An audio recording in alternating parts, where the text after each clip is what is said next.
We're here with Fred Smith, and we're going to talk about the Federal Reserve. My first question about the Federal Reserve is, should they stop QE? Well, I think the first question is, should we stop the Federal Reserve? Federal Reserve, you know, is a relatively new. It was created in 1917 under the whole panic at that time, 1617, and it has increasingly adopted powers that are far different than most of the powers given government agencies typically. It's supposedly an apolitical political organization. Of course, in reality, it's increasingly been a politicized organization. It's given a mission of stabilizing the currency value, which is what one expects out of a monetary source, and yet at the same time to prevent economic unemployment and so forth. So it's inflationary and deflationary at the same time. It's neither fish nor fowl, and frankly, no one knows what to do with it. It was supposed to be immune from the political pressures, but it turns out that it is the most sensitive to political pressures of any institution.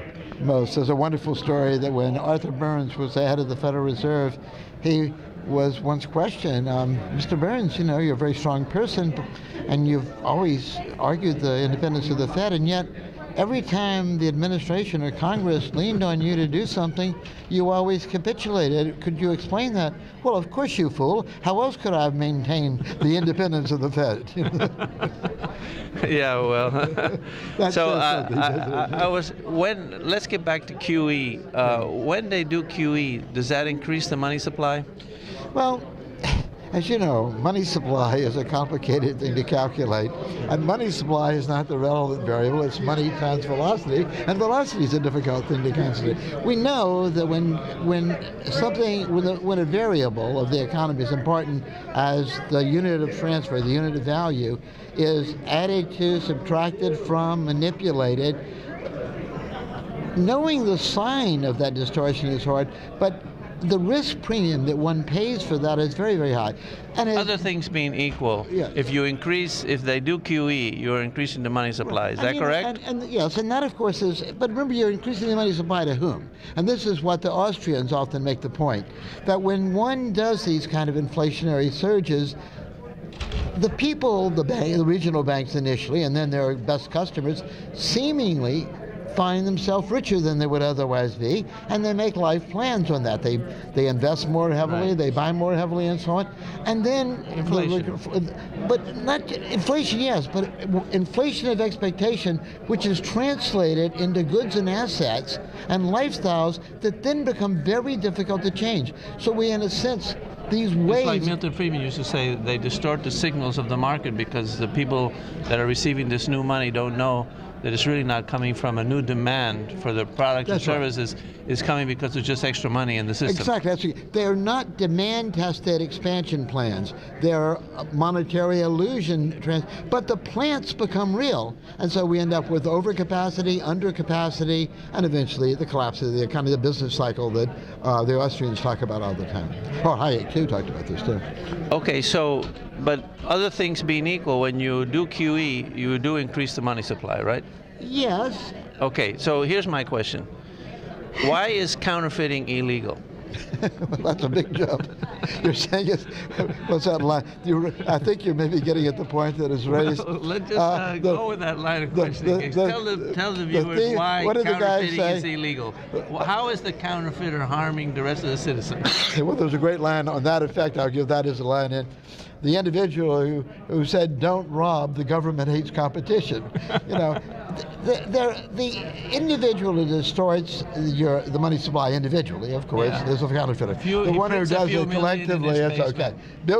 Millions are going to, a few thousands are going to get you in jail. A few billions get you a Nobel Prize or something. Right. But that's he's harming the other citizens. Why? Well, because in effect, it's creating the illusion of being not as rich or richer than. What? The signals of a marketplace are trying to give you the accurate understanding of what is worth something at your trade-off. Then it's your decision to buy more or less of it. That's one of the consequences, but I'm trying to get at, as soon as he prints that money and he starts to buy things in the store and everywhere, is he reducing the value of the dollars that are out there? In other words, is he stealing value from the dollars that are already in the economy, and that's why we put them in jail. The counterfeiter. Yes. That's a good question. The counterfeiter is creating a distorted, a valueless set of exchange that is used as though it were a valued set of exchange, and therefore people are making goods. I'm buying groceries, and the money that I'm transferring is not any good. Maybe I don't know that, maybe the grocer doesn't know that initially, but eventually somebody finds it out, and then they are poorer than others will be, so there's been a theft, yes. Yeah, the total value, it subtracts from the value of the dollars that are out there, because now there's more dollars pursuing the same amount of goods, and so each dollar is worth a little bit less, depending, for each dollar that they print, they reduce the value out there. It's minimal when it's millions, right? But how much is the Federal Reserve printing? Now there, quantitatively, I don't know.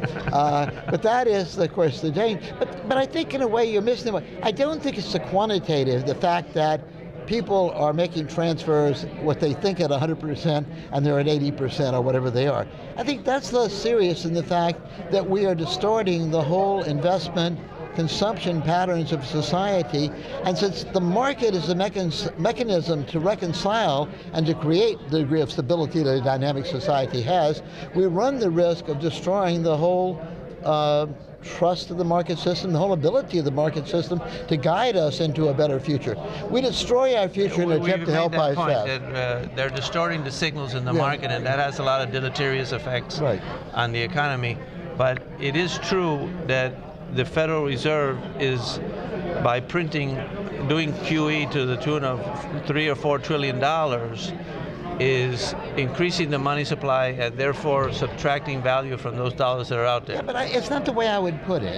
Well, it's the same my point is this: if you put somebody in jail for doing just a very small subtraction of value, shrinkage of value of the dollars out there, like the counterfeiter, and he just prints a few million, how many years of jail does the Federal Reserve deserve? Okay, now I get your point.